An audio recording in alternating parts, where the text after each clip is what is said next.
Sveiki, noriu papasakoti brolio ir mamos istoriją, kaip atėjo lieknėti.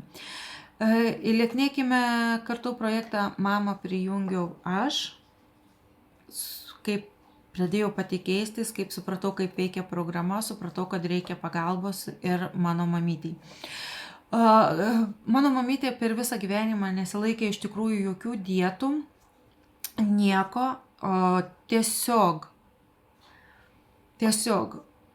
ėjo gyvenimas, darbai, namai, kol mes mažai buvom vaikai ir viskas. Ir mamos problema, kaip ir mano problema, buvo pilvo srity.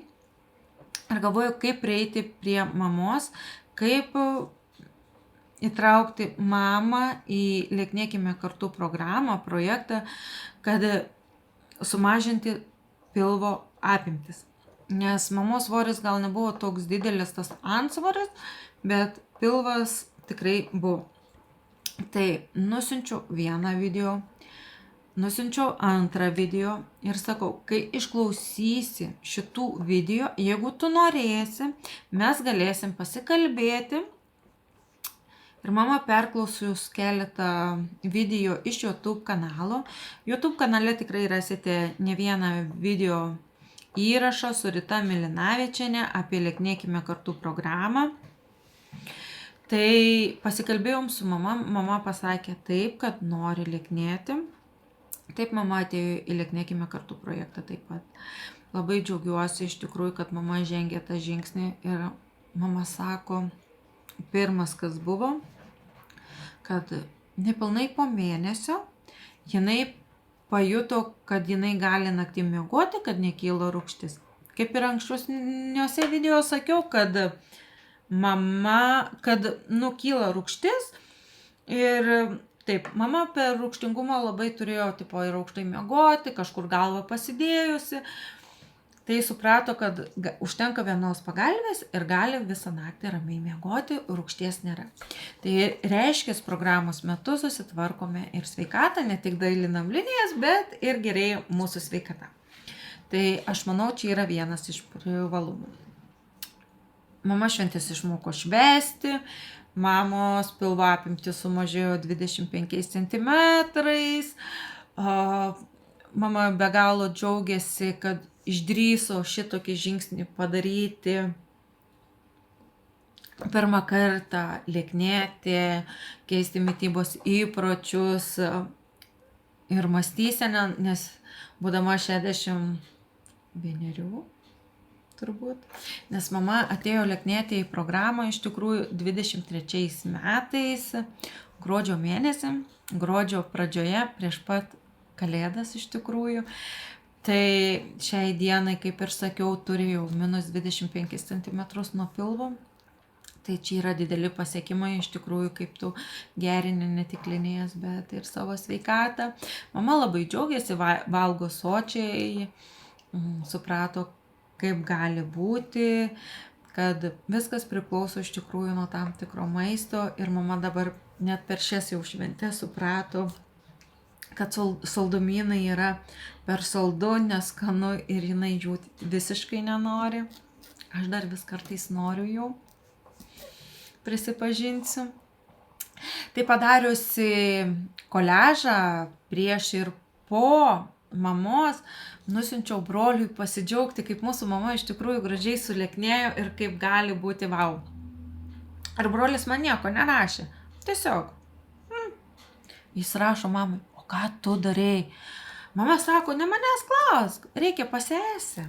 Nu tada brolis jau kreipėsi pas mane.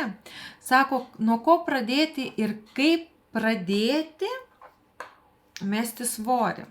Ir mes susitarėm tam tikrą datą su broliu, nuo kurios jisai startuoja, nes prieš tai sako, man reikia dar kolegom cepelinus virti, ten mes švęsim. Tai sakau, tu pašvęsk. Pavalgyk tų cepelinų ir jau kai tu nuspręsi, nuo kurios datos tu nori pradėti, mes pradėsim. Na ir ką, spalio 7 dieną brolis sako, aš jau noriu pradėti, aš jau galiu pradėti. Spalio 7 gal buvo šeštadienis ar sekmadienis, tikrai nepasakysiu tos dienos, reikėtų žiūrėti į kalendorių. Tai su broliu pradėjom startuoti kažkaip spalio 7 ar 8 dieną kažkur. Taip. Ir kalėdoms turim -10 kilogramų.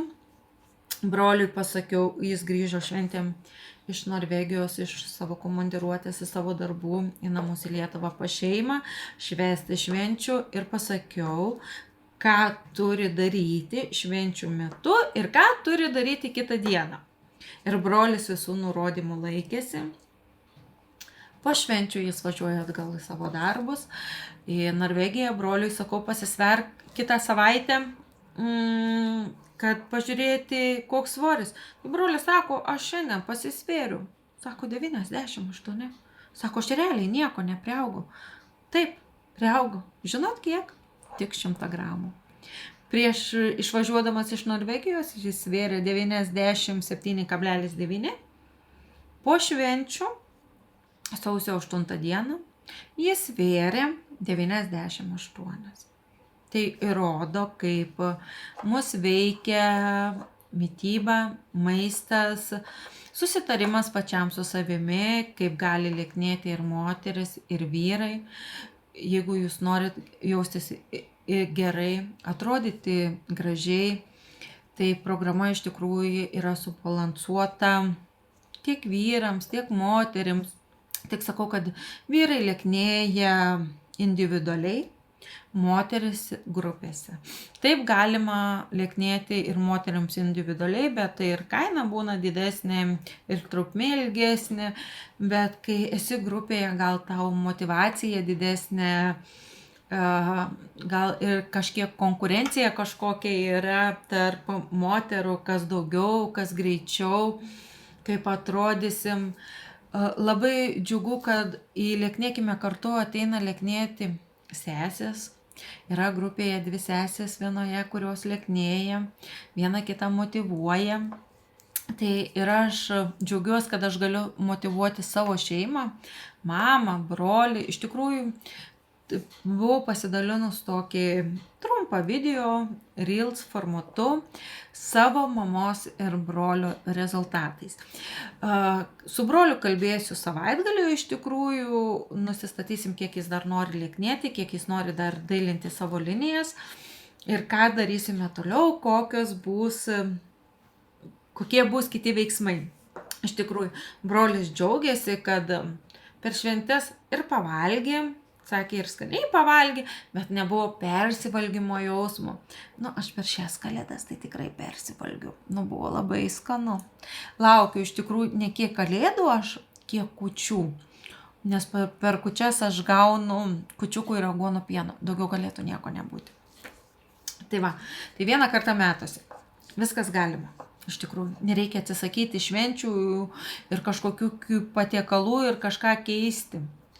Iš tikrųjų, svarbu žinoti, ką mes darome po tai. Tai šis video apie tai, kaip keičiasi mama, kaip keičiasi brolis, kaip keičiasi mūsų visa šeima iš tikrųjų. Ir man tai yra labai džiugu, kad galiu dalintis. Tai iki greito pasimatymo, jūsų Vitalija.